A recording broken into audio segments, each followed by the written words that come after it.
Friends, अगर आपने हमारा चैनल सब्सक्राइब नहीं किया है तो प्लीज़ हमारे चैनल को सब्सक्राइब कीजिए और साथ ही साथ बेल आइकन को प्रेस कीजिए ताकि आप पा सके हमारे latest video. Hello everyone and welcome to Python Training Program for Beginners. I am Gautam from WS Cube Tech. Friends, आज के इस वीडियो लेक्चर में हम पाइथन एक्सेप्शन हैंडलिंग के बारे में डिस्कस करेंगे। So let's start. सबसे पहले हम देखते हैं कि एक्सेप्शन होता क्या है। An exception is an error that occurs during execution of program. Python generate an exception that can be handled which avoid crash और प्रोग्राम. यानी एक एक्सेप्शन एक ऐसी एरर है जो कि प्रोग्राम के एग्जीक्यूशन के टाइम जनरेट होती है और इस एरर के कारण हमारा जो प्रोग्राम है वो क्रैश हो जाता है अगर हम एक्सेप्शन हैंडल नहीं करते हैं। तो हम एक्सेप्शन इसलिए हैंडल करते हैं ताकि हम अपने कोड को क्रैश होने से बचा सकें। इन केस अगर हम वो एक्सेप्शन हैंडल नहीं करती हैं तो हमारा प्रोग्राम क्रैश हो जाएगा और इसी क्रैश के कारण हमारे पास कमांड लाइन पे एक एरर मैसेज शो करेगा और वो शो करेगा क्या कि आपकी एक पर्टिकुलर टाइप की एक एक्सेप्शन जनरेट हो गई है या एक पर्टिकुलर टाइप का एरर जनरेट हुआ है। अब हम देखते हैं कि पाइथन में एक्सेप्शन को कैसे हैंडल करते हैं। जनरली जो एक्सेप्शन होता है वो हैंडल किसके थ्रू होता है? ट्राई ब्लॉक के थ्रू होता है। सबसे पहले हम ट्राई ब्लॉक लेते हैं और उस ट्राई ब्लॉक के अंदर एक एक्सेप्शन वाला कोड जो होता है वो लिखते हैं।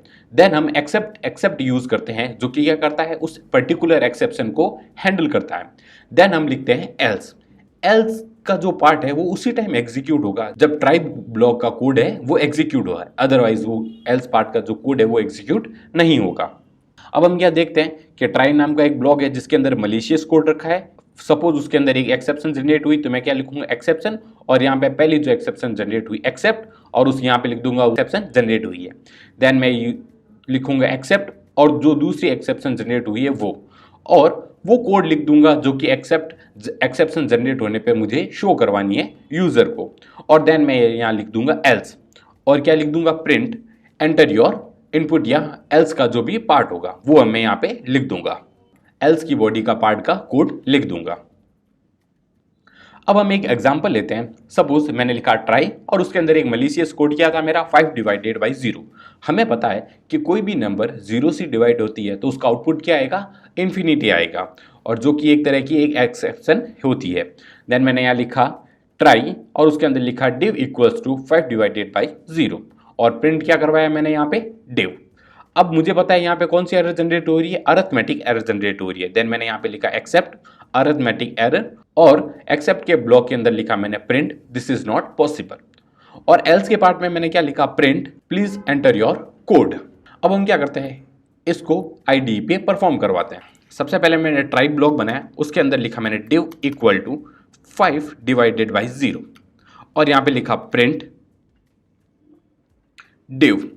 अब हमें पता है ट्राई का हर क्या होता है, एक एक्सेप्ट होता है, तो मैंने यहाँ पे लिखा एक्सेप्ट और कौन सी एरर जनरेट हो रही है मेरी, अरिथमेटिक एरर जनरेट हो रही है। और देन मैंने यहाँ पे लिखा print this operation is not perform. तो जैसे इस प्रोग्राम को एग्जीक्यूट करवाऊंगा तो आउटपुट क्या आएगा मेरा, this operation is not perform, क्योंकि ये कोड एक एक्सेप्शन जनरेट कर रहा है और ये एक्सेप्शन कौन सी होगी, मेरी अरिथमेटिक एरर होगी। और प्रिंट के अंदर लिखा मैंने WS क्यूब टेक।